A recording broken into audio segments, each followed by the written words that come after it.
Thank you for the warm introduction.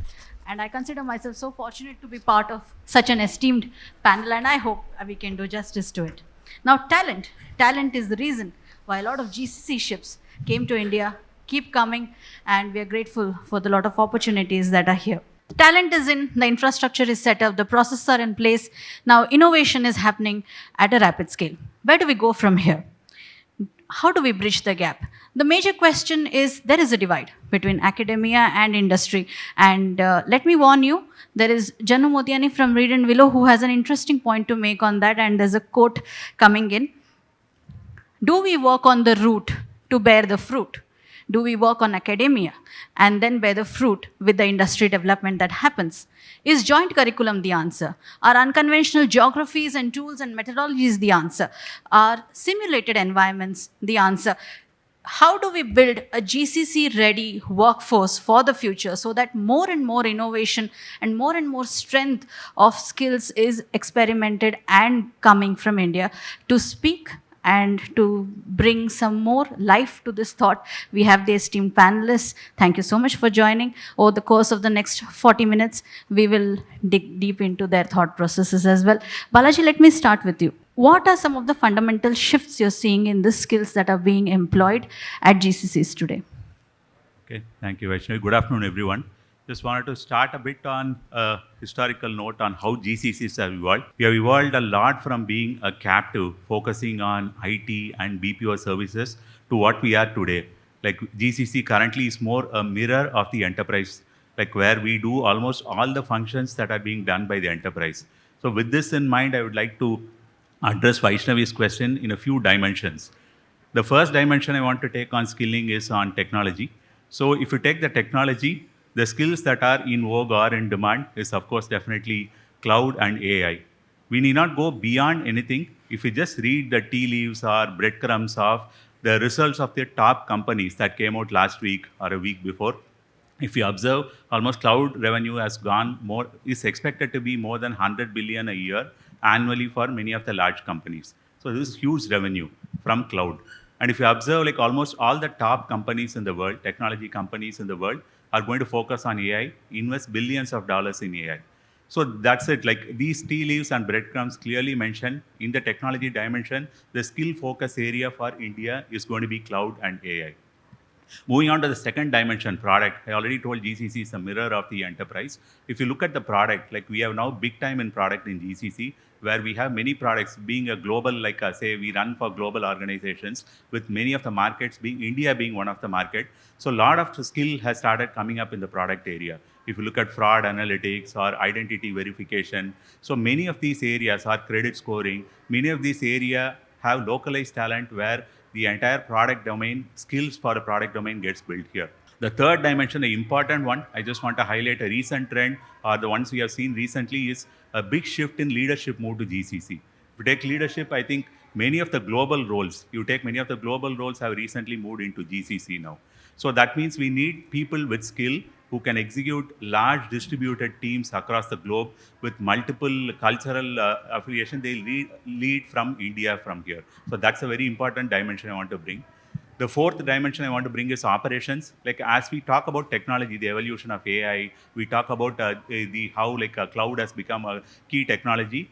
The operations team has also to adapt to these skills so that they are able to upskill themselves and focus on skills where they can work and be at pace with the technology change that is happening. The last dimension, the one I wanted to touch upon, is some new skills that are coming up, or not new skills, I'll say some very limited skills that are coming up. Like we see a lot of, say, compliance-related skills coming up, where there is a demand in GCC for compliance. Or if you look at many of the privacy-related skills, because of the data privacy laws that are going around the world, these are some skills that are coming up. We even see lead generation skills, like where people from India pursue lead generations for customers. So this is also a very interesting dimension. I just gave 3 or 4 examples of such roles, but we see many such roles coming up. So these are things where I think any current generation or say even students should focus on so that they can get ready for the GCC wave, which is already happening. Thank you, Balaji. Thank you for meticulously describing those 5 dimensions. Hinging on the same note that you spoke about, be it cloud, be it AI coming in. Rahul, my question to you. startup and SaaS ecosystem in India has always executed any kind of technology, adopted it in leaps and bounds, and always been rapid pace. What measures from startup and SaaS ecosystem can we bring in to bring in more talent? Look, the startup and SaaS ecosystem is quite vibrant right now. There's a lot going on. Almost, in our startup groups, every other week I'm seeing something interesting and exciting happening. And just to take further what Balaji was saying as well, a lot of it is to do with, how are these startups going to market? What are the kind of go-to-market approaches, and then enabling that from here. So there's a whole concept of being industry ready, and what is industry ready really? Business is moving very fast. I know Janoo's got a very nice line on the speed of the industry. I'm not going to steal your thunder. Don't worry. That's all. No, you should say it. It's a wonderful line, and it's very true. So we'll save that for her. But if we were to go with the pace of business, products need to roll out very quickly. Startups have to respond. I mean, why do you do a startup? You want to get away from long cycles and all of that. You want to be rapid. You want to be quick to market. You want to pivot. You want to change very quickly, adapt. And for that, of course, the technologies are there in terms of being cloud ready. That is number one. Number two is in terms of being AI ready or AI enabled. And AI enabled is not just a bunch of agents that are running to automate some processes, but really speaking, how is AI powering your business? What are you doing with AI that could not have been done earlier? Speed, agility is one thing, but really, is there something more that the AI agents or the AI technologies can help you with? So that is number two. Number three, I would say, is also, gone are the days when you would have like really long sales cycles. Your sales cycle is followed by an installation cycle or a deployment. All that is history, long back. And so the next piece is, how do you rapidly deploy? How do you rapidly give demos? You don't want to be telling a client, okay, I'll send my team across in 2 weeks' time and they'll show you. No. Here's a sample login. Go in for 2 weeks. Try out. Here's some customizable workflows. Make it suit your business. That's the speed at which we are moving. And I think that is why the SaaS and startup ecosystem is also exciting. And that's the kind of talent we need. Talent that can empower on the cloud, empower on AI, empower on these flexible workflows, on compliance as an example. Make it industry ready. Yeah. Talking about industry ready, Janoo, you've been in the ring. You have perspective of both academia and industry. Talk to us about the glaring disconnects, A. Who's best positioned to fix them, B? So I think industry and academia, the biggest glaring gap is the speed, velocity. Industry is evolving in quarters, and academia and curriculum takes years to evolve. Say that again. Industry is evolving in quarters? And curriculum takes years, right? Absolutely.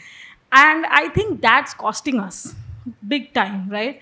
So we have an entire generation of business and engineering grads being prepared for jobs that don't exist or have changed shape, right? So the first primary couple of years of their jobs just go in unlearning what they learned in theory and relearning what's happening practically on the ground, right? That's one gap. Who is best to fix it? I think the burden is not just on academia. Google has done some tie-ups. We have AICTE. Even though it is not enough for fast-moving sectors like AI and SaaS, it's a beginning. What trend we are seeing is what Infosys did in Mysore. The training a camp. lot of GCCs are going to tier 2, tier 3 colleges and running their own finishing schools. So I think the burden, we have to look at it in triads. What does the industry want? What does academia want?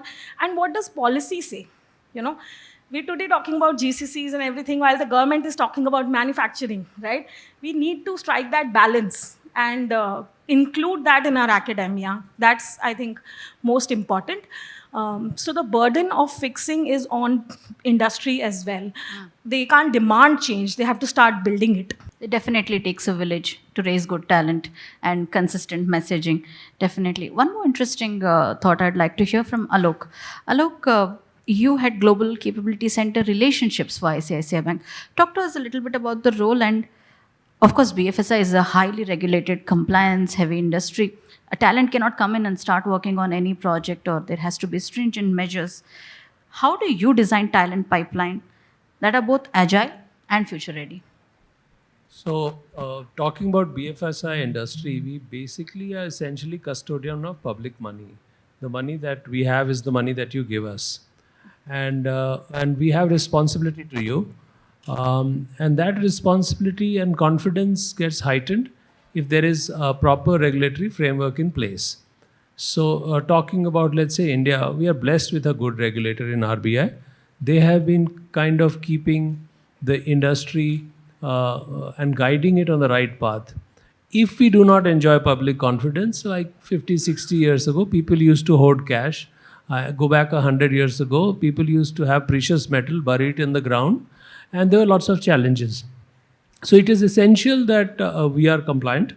We, in our organization, as many of you may be aware, there are 3 systemically important banks as per RBI in India. We are one of them.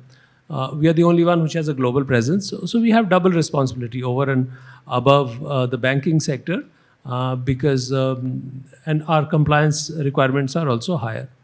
So in our organization, we see compliance as a matter of belief and not a matter of burden. And that has to be inculcated in talent right to the last man. And that is essential. We should have compliant behavior. All our people should have compliant behavior. And that's going to help us. We have seen that within our organization. We've seen that within our industry. We've seen that across globes. Wherever there is lax compliance, it's the compliance loopholes which has brought down institutions all over the world, right? Whether it's insurance institutions, whether it's banking institutions, whether it's investment organizations. Some of it is to do with kind of a lax compliance culture in the past in different parts of the world. So in that sense, the way we look at it, all our talent has to respect compliance, treat it as a matter of belief, irrespective of the roles they play. Compliance is not the compliance manager's job. It is every employee's job. That's how we see it. That's how you inculcate in your talent as well. Wonderful. Let's talk a little bit about building the GCC ready engine with the pipeline, talent pipeline available. I'd call in Sriram to give his views as well. What's one partnership model with academia or government that's worked for you, and why? I agree to what Janoo said, that the responsibility lies with the industry as well. It's not just the academia. And for us, I think it's not just maybe for us, but what I think is it's more of the simulated partnership that we need to have with our academia. And when we talk about simulated partnership, these are not the innovation hubs or tech hubs that we create in the academia, but I think these are the ones that the organizations also need to create and invite, I would say, the students from the academia to be participating in this. Because what would happen is the students would not just be learning the technology part of it, but they would also try to learn the application of the technology in resolving the real business challenges, because that's what would make them relevant for the industry, relevant for the GCC, and also relevant for our, I would say, the parent organizations that we are looking at. And what we have a unique program for some of the institutes or the academia that we have tied up is on the student, I would say, exchange and the fellow program. So what we do is we would invite some of the students from the institutes which we have partnered with to work on the live business challenge that we are facing with, along with our employees and the senior folks. And they would typically be working hand in glove with our employees to address this. And that would also enable them to understand learning is one topic, getting the knowledge is another topic, but using it or applicating it for the real life problem would resolve it. And this would bring them into an innovative mindset that would, I'm assuming that would make them employable from the day one post their education. Thank you, Sreeman. And there's one more anecdote that Sreeman will present in my next question about hiring from an unconventional pool. So looking forward to that as well. Nitin, coming to you. Talking about hiring from unconventional geographies as well, there's so much conversation now about moving beyond tier 1, tier 2, tier 3. Of course, what are you doing differently to tap non-tier 1 talent? Hi, good afternoon, everyone. And sorry, one more question. How do you make them productive faster? Yeah. So I'll cover both of those aspects. Look, I mean, when that whole Ghamasan fight was going on to search for the right talent in the great resignation era, 2021, we hedged our bets slightly differently. We straight ahead went all in for non-tier 1, tier 2 institutes. And it paid off beautifully well for us. And the reason why I say that is, tapping talent is one aspect of it. It's also about the onboarding, and as you rightly asked me that, how do you make them productive very, very fast? That becomes extremely important. So what we did was we actually put a speed to competence kind of a framework in place, which was not only about a typical onboarding process. It was much beyond that. The typical things that happen in an onboarding process. We looked at how we really make these freshers be aware of what are the real problems that we are solving for our own customers. So giving them the product knowledge, the domain knowledge became extremely important. Touching upon on aspects which are related to the adaptability and agility, those became equally important. And then I think what is equally important is the entire ecosystem, the entire set of stakeholders that are responsible to make this productivity thing work for us. And as I said, sometimes I take this quote that it takes a village to raise a capable child, right? So we filled out a mechanism which had a typical way of how we brought in these freshers into the fold, having a mentor, a buddy kind of a model supporting them. We had regular check-ins with the executive team, including our CEO at times, coming to talk to these freshers to tell them, hey, look, you may be a fresher, but you are important for us, and we really see you grow with us. So that made a big difference on how I have seen things have gone. And entire process, we have been evaluating the metrics on how things have been performing for us. We've taken feedback, whether it was in terms of how we improve our own internal training processes. We also gave feedback to the academia so that they could consider what can be brought as part of their curriculum or any shift they need to do as part of how they train these graduates. Now we're taking a step forward because we've seen 3 cycles of it since we first went into the non-tier 1 institutes. We realized that there is still some gap, as what Janoo just kind of mentioned, right? That the industry is progressing in quarters and academia takes years. So what we've started to propose to some of those institutes is that we will come and we will do those bridge workshops for these kids so that they come oriented well enough to understand which places they are going, and we can also pick the topmost talent out of what we see beyond the conventional way of how we hire kids. So yes, this has worked beautifully for us. Thank you, Nitin. Janoo, talk to us about immersive simulated environments and how do they improve employability? So, Vaishnavi, think of them as flight stimulators for corporate readiness, right? Whether it is coding in live sandboxes or objection handling on virtual sales calls or running product sprints. What these do is create a safe space for failure and build confidence and gives an opportunity to reiterate, right? These will only be successful if they mirror the actual job specs, right? Or if they integrate the workflow, right? So like what we heard from Nitin, a VR module just for onboarding wouldn't be of use if the job requires dealing stakeholders and in a high ambiguous setup, right? So I think we have to be very careful in how we are making these immersive. Are we just doing it for the sake of doing it, or we really want to kind of, because nothing is new, like flight simulators are not new. We've been, same if you look at the automotive industry, the way they deal with, engines and other things. So these are not new, but can we replicate them to tech and SaaS and AI space and make the most of it and create a talent pool that's more employable, rather than just fresh off the boat freshers who have a lot of theory. So these will not be your run-of-the-mill hackathons? Absolutely not. Okay. Any example that you've seen around which has really made a groove in your mind or something like that? So, nothing from an external world, but what we did and kind of worked for us at Reed and Willow when we were doing campus placements, we used to do, rather than group discussions and the normal flow, we introduced Lego serious play. Okay. Say more about it. So we want to see, what do you expect from a fresher? Their ability to understand, take instructions and act, right?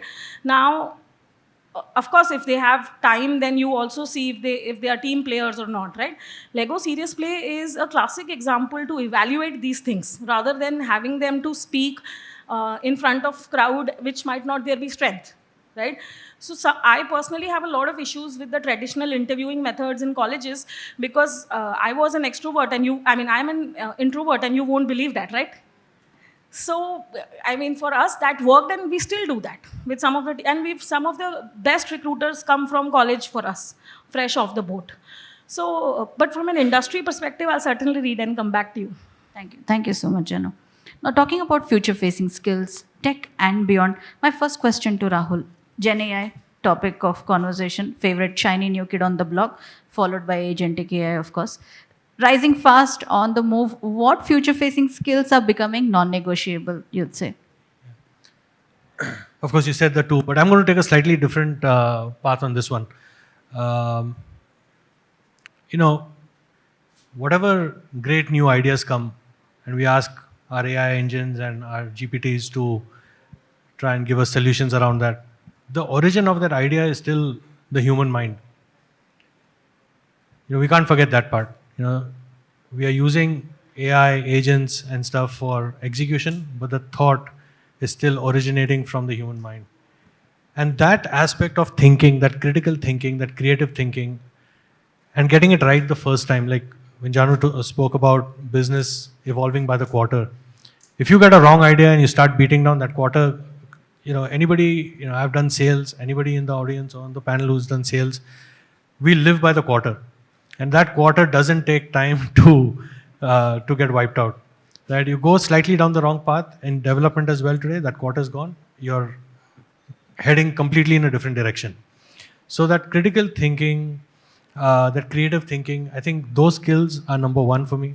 Number two, I would say, we are still humans. We still work in organizations where other humans are there.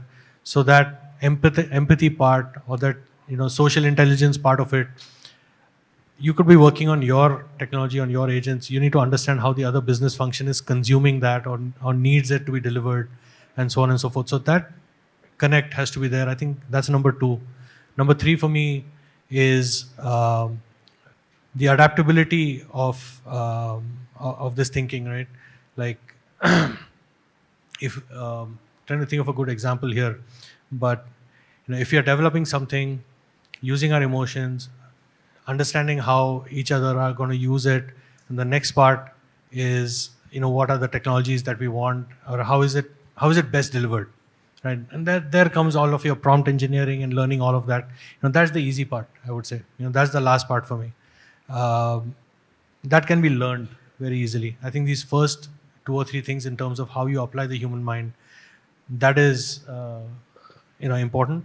And then if these are the verticals, the one across the horizontal is the ability to be a lifelong learner. If you cannot be a lifelong learner in today's times, you're going to fall back very, very, very, very quickly. And I think that's that for me is the kind of skill set that we need to have. Even when we are hiring, somebody might not know the tech stack down to the T, or they may be okay. I know I can teach them that part, but if they cannot connect, that part is much harder to teach or much harder to learn as well, or if I feel that folks are like, boxed in and they're not ready to think outside the box and learn, those are like straight disqualifiers, I would say. Classic hire for attitude and then train for skills. Yeah.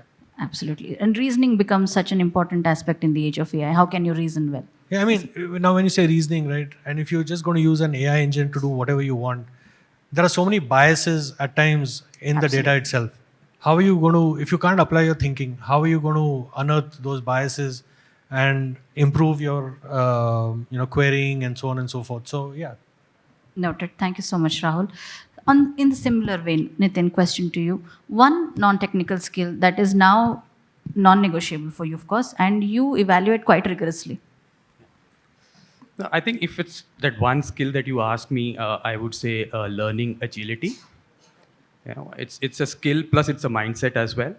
And as Rahul alluded, right, it's more about understanding the curiosity and the adaptability, and then focusing more on the why than the how. While both are important, but why makes it a little more interesting, and that's how you kind of get into that critical thinking aspect of it. And look, from where I come, we are a very IP dominant software product development company. So, Okay.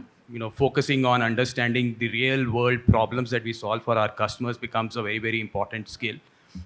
And the way things in the markets are getting disrupted, the agility plays a huge role there. And I'll just give you a very simple example.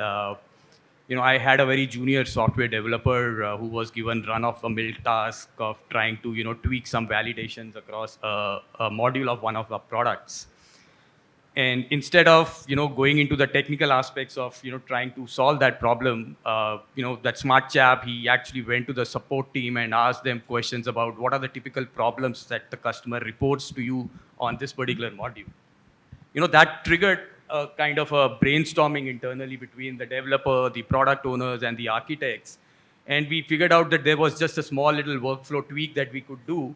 And while it is a insignificant in terms of the technical aspect of it, but from a business aspect, from how it really solved the problem for the customer, it had a huge impact.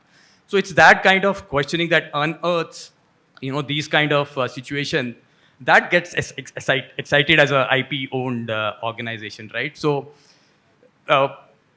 today we all know what AI can do. I mean, it's a pretty capable tool, so any AI can generate a pretty decent, elegant code for you. It's that kind of questioning that is where things become different and interesting for us. And even for an individual, once you kind of see that you really made a big impact on how we do things, I think it's a win-win from both sides. So yes, learning agilities, I would have said. Noted. And proactive questioning. Absolutely. Yep. Thank you so much. Balaji, coming to you. Now, this is one of my favorite topics. There's a global expectation and there's a local reality, and it's upon the GCC leader to merge both. How do you prepare a workforce that can think globally but also execute locally? I think we can take expertise from our car industry. Like that's very good GCC where we have been globally, like executing globally, like getting it done for the globe, whereas we execute locally. I think that's one example where we already have an industry that's doing that. I think same thing has come to the IT or software industry, like where I can relate to. So very similar there. There are two things I would like to highlight to set the mindset or prepare people for this. The first one is on the, again, leadership side, where like there has to be a message. I think I want to ask a question, maybe after lunch, just to see how many are awake. Do you remember build once, run anywhere? How many of you remember that slogan, build once, run anywhere? Anyone? VMware, okay. Anything else? Okay, it is Java, right? I think when we were kids, I think we were so excited to see Java like build once, run anywhere. So that message clearly said the intent of the company where they were thinking globally but executing locally. So that's the message they got. So same way, I think CXO level, there has to be a message to prepare the team that whatever we are building is global, but you have to execute it locally. I think that's the message that has to come from leadership team. Whereas once that is done, I think the second part is on how we enable talent for that. So there we need to get in training, similar to car industry, again, the one I quoted earlier. So like there we make the cars, but we make specific standards for European market. We make specific standards for Indian market, but the car may be made somewhere in India, say in Chennai or someplace near some Maharashtra or Gujarat, some other place. So it's the same strategy. So we have to make sure we train the associates or the people, employees, so that they know like what are the specific nuances of different market. While they get ready to build a global product, they need to know the market dynamics also. For that, we need to have intensive training for them to get it done. So these are two things I can think of from that. Local sensibilities, training them on local Yeah. sensibilities. Thank you so much, Balaji. Sreeman, talk to us about the demand for hybrid profiles, which is tech and business, and how do you nurture them? Also, talk to us about that unconventional pool that you hired from and was a big turnaround for you at Metro. So I think everyone agrees that the demand for hybrid profiles, and when I talk about hybrid, I think it is tech, business acumen, I think is exponential, because as we see now, nowhere we are now talking about GCCs to be maybe 10 to 15 years back, the cost arbitrage or anything. But I think now we are talking about how do we drive value, how do we transform the businesses that our parent companies are running, or how do we transform the customers' businesses by sitting in GCC. I think this is what is the evolution that the talent pool is going through. And I think when we talk about tech and business, nowadays the talent who come with these two or the hybrid pool are not just the implementers of technology or the application of technology, but they look at creating, I would say, the applications or the products with the business outcome. I think that is what is going to be the major change that we would see. And whatever products or whatever the innovation that we do, unless and until we have these two built up in our talent pool, then they would only focus on, okay, how do I build one of the best product, and that may take time to market, that may be not relevant for now, but maybe 5 years or 10 years down the line. So we need to create that awareness within our talent pool to do what the technology says, but at the same time, what is the business requirement or the customer requirement is. And how do we nurture? I think what we look at is we not just leverage the GCC programs that we have in India, but we now tap the global programs that we have, because what we look at is unless and until the person or the employee gets the exposure to the business scenario in our global environment, it is difficult for us to sit in GCC and start building any kind of products or imagining what the customer are facing. So that is where we look at and build those talent. And I think one unconventional thing that what we looked at, because we are, I would say, international leading food wholesaler, basically based out of or headquartered out of Europe. One of our major requirement is the language, because we typically talk with our customers or with our stakeholders in our Europe, and then they are mostly the local language speaking colleagues. And we looked at across multiple avenues, and I think one unconventional one was embassies. So we literally tapped in. So the credit goes to the team who literally said, why don't we look at this talent pool that is available? And to be frank, I myself was a bit skeptical in terms of whether it would lead to, but we were surprised.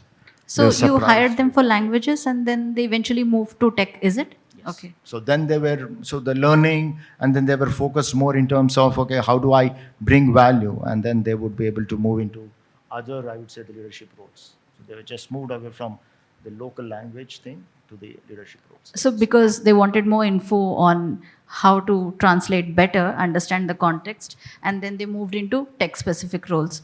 Perfect. Thank you so much on that. Alok, from your vantage point, interfacing with multiple GCCs, how do you see talent expectations evolving over the next 5-6 years? So a lot of stuff is happening in the GCC space. As you said, I actually get to interact with a whole spectrum of them. There are large GCCs, there are very small GCCs, there are GCCs that collaborate with external vendors. There are GCCs which do only project management. So there is a lot of variation. Obviously, there are certain sections have more talent volume than others. I'm also aware that in some GCCs, AI deployment has changed a little bit of their hiring plan. I mean, their headcount has not gone up, as much as it was supposed to 3-4 years ago, and they're able to manage with the same headcount with higher efficiency. It's a small delta, but it is there. But talking about talent transformation is nothing new. When I finished engineering 30 years ago, a bulk of talent went into manufacturing and some switched to technology and software services, and from there then products and higher end products. All of technology that we use today has been practically developed in the last 20-25 years. The end use cases that we have today didn't exist many years ago. If you go back 100 years ago, most of the professions of today, job descriptions which we so badly value, were not existent. Like 100 years ago, many of these jobs, if you try to explain to people don't understand. So there is nothing for us to presume and say that this is a static thing, now it's done, it's not going to happen again. It's going to be continuous. And it's going to continue to evolve. It is for the individual and obviously aided by the organization. But I personally believe career management or talent capability management is an individual's responsibility as well. There is an organization, but it is your individual responsibility in what direction you want to pursue, what you want to learn, what you don't want to learn, what you want to unlearn for that matter, right? So it's going to continue. I'm pretty optimistic things get transformed and they get transformed for the better. Thank you, Alok. Thank you so much. Okay, 3 minutes on the clock. Should we do a rapid fire? I promise it will be a decent one and tech and skills oriented only, nothing outdated or outwardly. Starting with Janoo, ready to take the first bait? Okay. Yes, ma'am. Quick lightning round. What's one outdated assumption about companies still have about employable talent? Tier 1 college is equals to job readiness. Okay. Pedigree is equals to job readiness. But that's not true. I believe that has changed long back, And I think a lot of companies still assume that because somebody is coming from tier 1 college, they are ready to face today's challenges. Ever hired from an unconventional talent pool? Sorry, unconventional talent pool, yes. Some of my best recruiters, one comes from Bata, was doing store management. Okay. One was a hotel receptionist. Other one was a wedding photographer. In fact, I met somebody, Balaji, I was talking to somebody from TransUnion who's an economics graduate, MBA, and now leads Marcom for TransUnion, So I think talent is just not available in plain sight. It's hidden most of the times. You'll have to work hard for it. Yes. Thank you, Janoo. Sreeman, what's some outdated assumption about employable talent? I think one is if you change the curriculum, then the talent would be employable. I don't think if you just change the curriculum, the talent would be employable. But I think we need to provide them with the life challenges that they're getting. Because that is the reason I said the simulated partnerships would help. Because whether it is tier 1, tier 2, tier 3, whatever the academia that you take, you just change the curriculum. They know what is the latest technology. There are avenues now where they can get certifications, trainings, but how they put that to the real life situation is what they need to be trained. Perfect. And we already heard from you on the unconventional talent pool. So thank you so much. Balaji, what's an outdated assumption? I think experience means everything. I think that's one. Okay. I think we just spoke before the meeting, Janoo and Vaishnavi were talking about a 22-year-old leader, like impressing on all the skills. Yes. So I think that's one, like that shows that's a unconventional thing. IPL has also taught us one thing. I want to say age is just a number. Has it taught us? I don't think so, but that's what they keep saying there. We will take that. Any unconventional talent pool that you had from? I think we have one, I know it's rapid fire, but we took a lot of people. We have one, volunteer program where people sign up to solve business problems.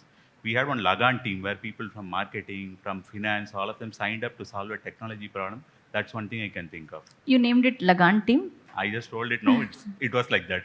Okay. Nitin, outdated assumption for you. I think it's quite similar to what Janoo said, right? That if you are from a tier 1 institute, if you are not from a tier 1 institute, you are somehow a B player, right? So that assumption is changing. It changed in the West way earlier. It is changing in India for the last, say, 5-10 years now. So that's one assumption that I would say. And, answering on the unconventional hiring bit of it, I think it was just a couple of years back when we went to the same institute where we hired our tech talent from. They also had a business management division. I said, why not look at the business side of guys? Anyways, these guys have to do their internships. Why not get them to do our internships with us? That gave us an opportunity to give them a good understanding about the domain and all of that. And some of those sharpest minds, we really picked them up as business analysts for our profile. So that worked perfectly for us. Thank you, Nitin. Rahul? The thing is, by the time you come down here, all the good answers are taken. Oh. I think I had two That's things. the outdated assumption I made, is it? I guess. I think I had two things in my mind. One is number of years is directly proportional to expertise. I think that's gone away. I love hiring people that, like 3 to 4 years of experience. They know what they're doing and they're very, very aware and ready to experiment and prove a point. So I think that's something I feel strongly about. Second thing is, previously we always thought, big towns, big universities have the best talent.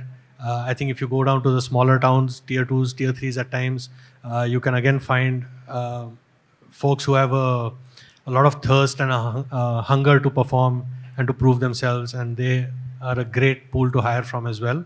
And they're ready to, go that extra mile as well. So I think those two.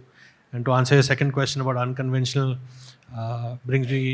takes me back a couple of years where I hired, so we were working on revamping processes, and we wanted somebody, who could bring together many different unruly functions and lay out a common process. For that, I had hired a guy who was a flight marshal.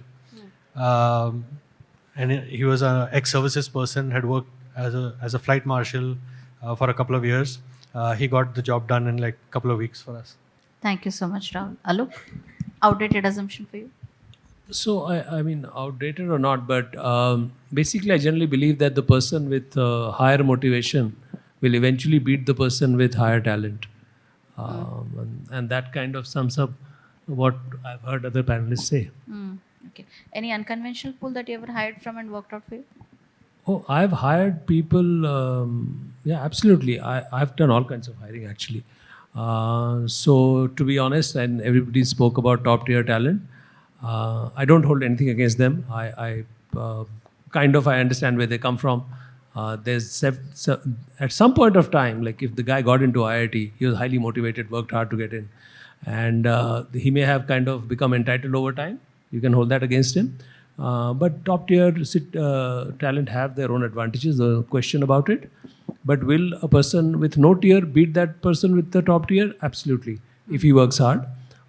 We've hired people, just by meeting the person and said, okay, he just has a degree, and we don't even know if he has a degree. I've done that, and it's worked out fine for us. Noted on that part, Alok. Thank you so much. If anybody wants my 2 cents, I feel career gaps are not necessarily bad. We have to normalize them, and consistency any day beats these small bursts of energy that comes in. But you guys can feel free to argue with me and correct me. I'll be around for some more time, not more, some more time. Thank you so much, all the panelists. Thank you for answering my questions and helping us bring these insights forth. And thank you for being a lovely audience.